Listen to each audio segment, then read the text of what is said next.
नमस्कार. तू ही रे माझा मितवा. ह्या सिरियलचे एपिसोड पाहण्यासाठी चॅनलला लाईक आणि सबस्क्राईब करायला विसरू नका आणि कमेंटमध्ये सांगा की सिरियल कशी वाटली. आजच्या भागामध्ये आपण पाहणार आहोत इथे गाडीचे ब्रेक राकेशनी फेल करून ठेवलेले असतात आणि त्याच वेळेला त्याला कॉलेज असतो अंजलीचा आणि मग तो पटकन गाडीचे ब्रेक फेल करून गेटच्या बाहेर जाऊन एका झाडाच्या मागे लपू लागतो.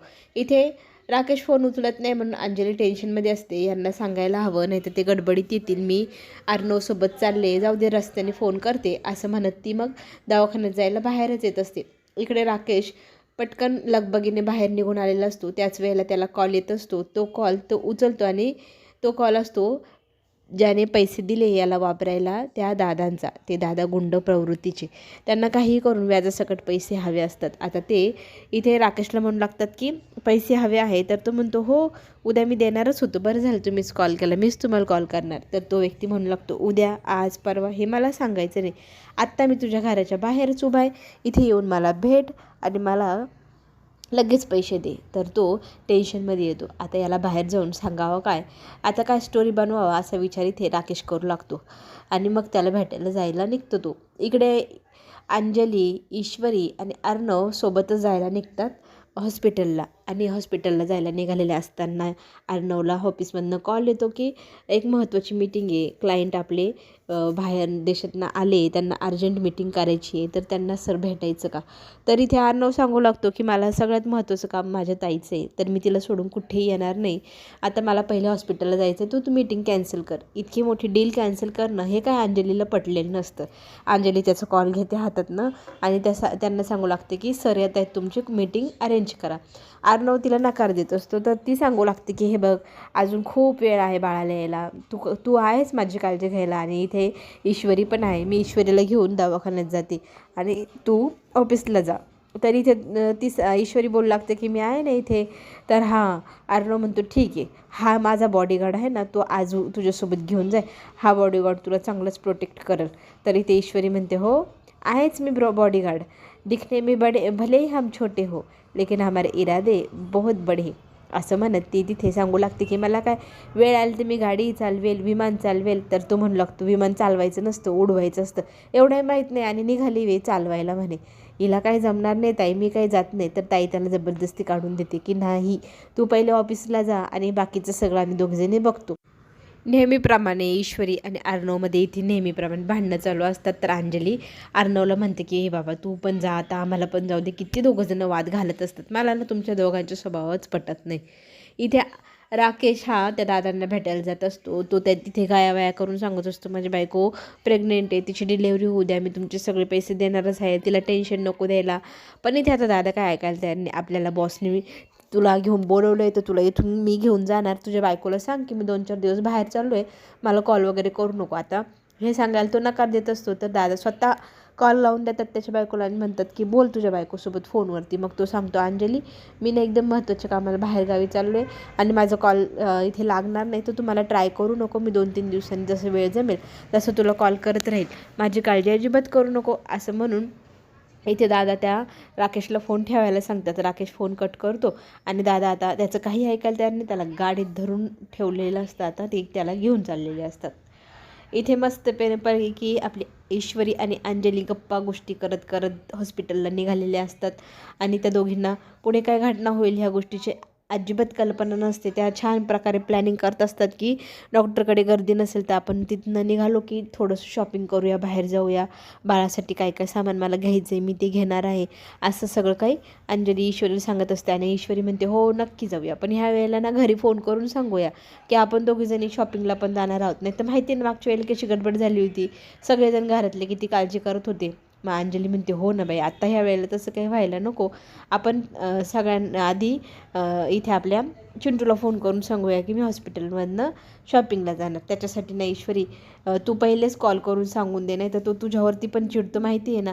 मग ती म्हणते हो ताई काळजी करू नका, मी आत्ताच यांना कल्पना देते. फोन लावतच असते ती, तर इथे अर्णव कॉलच उचलत नसतो आणि बघता बघता ड्रायव्हर अंकल म्हणू लागतात गाडीचा ब्रेक लागत नाही. हे ऐकल्यानंतर ते इथे अंजली आणि ईश्वरी दोघीही घाबरतात. हे काय म्हणताय तुम्ही, असं कसं होऊ शकतं, असं इथे ईश्वरी बोलू लागते आणि सांगू लागते की काही करा आणि ट्राय करा ब्रेक लावण्याची, गाडी थांबवायची. आता दोघीही इथे खूप घाबरलेले असतात, गाडीचा ब्रेक लागत नाही. आणि ईश्वरी म्हणते थांबा मी यांना कॉल करते, पटकन काहीतरी मार्गही निघेल. ती सतत त्याला कॉल करत असते आणि तो तिला इग्नोर करण्यासाठी कॉल उचलतच नाही. इथे अंजलीताई खूप घाबरलेली असते की माझ्या बाळाचं काही झालं तर, माझ्या बाळा ह्या जगात नसलं तर, इथे ॲक्सिडेंटमध्ये काही झालं तर, म्हणून जोरात ती रडू लागते, घाबरू लागते. आता गाडी कुठेतरी जाऊन आदळणार हे आता ठरलेलंच होतं. त्याप्रमाणे ईश्वरी अंजलीला प्रोटेक्ट करण्यासाठी तिच्या पोटाजवळ तिला प्रोटेक्शन देण्यासाठी स्वतःचा जीव धोक्यात घालून उभी असते. आणि बघता बघता गाडी एका पोलला जाऊन आपटते आणि सगळ्यांची डोकी फुटतात, सगळेजण जोरात ओरडतात आणि बेशुद्ध झालेले असतात. इथे ईश्वरी मात्र भानावर येते. ईश्वरी अंजलीताईकडे बघू लागते. अंजलीताई बेशुद्ध झालेली आहे ही तिचे लक्ष देते. ती जोरात तिला उठवण्याचा प्रयत्न करते आणि बघता बघता तिलाही गरगरल्यावाने होऊ लागतं. पण स्वतःला ती सावरते की आता सावरायची वेळ आहे, खंबीर राहायला हवं. स्वतःला कितीही त्रास झाला तरी चालेल, पण इथे अंजलीताईचा जीव महत्त्वाचा आहे, तिचं बाळ महत्त्वाचं आहे, ड्रायव्हर अंकल महत्त्वाचे, असं म्हणत ती स्वतःच्या जीवाचा आकांत करत उठते. इथे सगळ्यांना ती उठवण्याचा प्रयत्न करू लागते. तोंडावरती अंजलीच्या पाणी मारून ती उठवण्याचा प्रयत्न करते. अंजलीताई शुद्धीवर येते आणि म्हणू लागते माझं न खूप जोरजोरात पोट दुखते म्हणत पुन्हा एकदा ती बेशुद्ध होऊन जाते. तिला उठवण्याचा इथे ईश्वरी जीवापाड प्रयत्न करते. अंजलीताईला जर काय झालं, तिच्या बाळाला जर काय झालं तर काय करायचं म्हणून तिला इतकं टेन्शन आलेलं असतं. काय करावं डॉक्टरकडे तर हिला सगळ्यात पहिले न्यायला हवं म्हणून ती इकडे तिकडे लोकांची मदत मागण्यासाठी बाहेर येते. पण त्या रोडवरती कोणीही नाही, सुमसाम रस्ता असतो, कोणीच नसतं. ती खूप प्रयत्न करते. एक गाडी येताना तिला दिसते, त्या गाडीला आडवी होण्याचाही प्रयत्न करते, पण ती गाडी तिला इग्नोर करून निघून जाते. काय करावं म्हणून ती रस्त्यावरती आता धावत पळ सुटलेली असते. एका ठिकाणी ती पाहते की कोणतरी गाडीत आहे का, पण ती गाडीत कोणीच नसतं, पण गाडीला चावी त्या माणसाने ठेवलेली असते. इथे ती त्याची माफी मागते, देवाची माफी मागते. पण आता अंजलीताईचा जीव वाचवायचा तर ही गाडी मला इथून चोरी करून का होईना न्यावीच लागेल. तोच विचार करून मग ती गाडी बसते आणि आठवते की तिला तिच्या बाबांनी गाडी चालवायची कशी ते शिकवलेलं, तिला बाबांनी काय काय दाखवलेलं, ते सगळ्या गोष्टी ती मन लावून पुन्हा एकदा आठवते. आणि तसं बाबांनी सांगितलं ना तशी गाडी चालवण्याचा प्रयत्न आता ती सुरू करते. बाबांच्या म्हणण्यानुसार कुठे कुठे काय काय ते सगळं ती पाहून घेते आणि गाडी ती चालू करते. मस्तपणे तिला गाडी चालवता आलेली असते आणि ती त्या जागेवर पोहोचते. तिथे गेल्यानंतर ती पटकन अंजलीताईला पुन्हा एकदा उठवण्याचा प्रयत्न करते. अंजलीताई बेशुद्ध असते. पुन्हा ती पाण्याची बाटली घेते, पाण्याचा शिंपडा तिच्या चेहऱ्यावरती मारू लागते आणि अंजलीताईला म्हणू लागते की ताई बाळासाठी आपल्याला हॉस्पिटलला जावंच लागेल. तर ती म्हणते माझ्याकडनं चालणं शक्यच नाही होणार, मला गरगरल्यावानी होते. ताई प्लीज उठा, आपल्याला बाळासाठी हे सगळं करायचं आहे. असं म्हटल्यानंतर अंजली स्वतःचा जीवाचा विचार न करता तीही भानावर येते आणि स्वतःचा जीव तोडत त्या गाडीत दुसऱ्या गाडीत बसते. आणि पुन्हा एकदा ड्रायव्हर अंकललाही ईश्वरी चेहऱ्यावर पाणी मारते, त्यांनाही शुद्धीवर आणते. आणि त्यांचा हात आता मोडलेला आहे हे त्यांच्या लक्षात येतं. ते जोरजोरात रडत असतात हाताला पकडून. इथे ईश्वरी त्यांनाही गाडीत बसवते आणि हॉस्पिटलला घेऊन चाललेली असते. आणि त्यांना गाडीत बसवल्यानंतर ती गाडी चालवते. काही झालं, स्वतःला कितीही त्रास झाला तरी चालेल, पण आता इथे या दोघांचा जीव महत्त्वाचा आहे हा विचार करून इथे ईश्वरी स्वतःचा विचार न करता फक्त या दोघांचा जीव वाचवलं पाहिजे असा विचार करून ती गाडी चालवायला सुरुवात करते. आणि देवाला प्रार्थना करते की मी योग्य वेळेत योग्य ठिकाणी पोहोचू दे, देवा मला चांगलं बळ दे म्हणून देवाकडे प्रार्थना करते. चक्कर येते असते, गरगरल्यावानी होत असतं, पण स्वतःला पाणी चेहऱ्यावर मारून ती पुन्हा भानावर आणते आणि येते.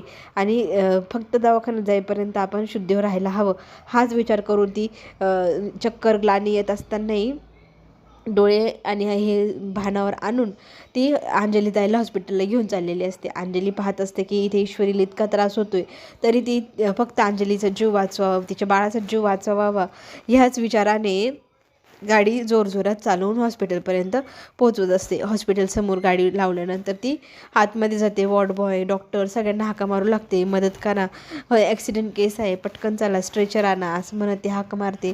आणि वॉर्ड बॉय, नर्स, डॉक्टर सगळेजण तिकडे धावत गेलेले असतात त्या दोघांची मदत करण्यासाठी. आणि त्यांना मग मदत इथे हॉस्पिटलमधले व्यक्तीही करू लागतात. सगळ्या पेशंटला हॉस्पिटलमध्ये आतमध्ये घेऊन जात असतात. अर्णवने इतका वेळ कॉल उचललेला नसतो. आता त्याने कॉल उचललेला असतो आणि तो विचारू लागतो की काय झालं असेल की त्याच्यामुळे इतक्या वेळाने कॉल केला आहे ना. आता मी इतका वेळ कॉल करतोय तर कोणीच फोन उचलत नाही. अर्णव सतत कॉल करत असतो ईश्वरीला, पण ईश्वरीच्या मोबाईलवरून कोणीच कॉल रिसीव करत नाही.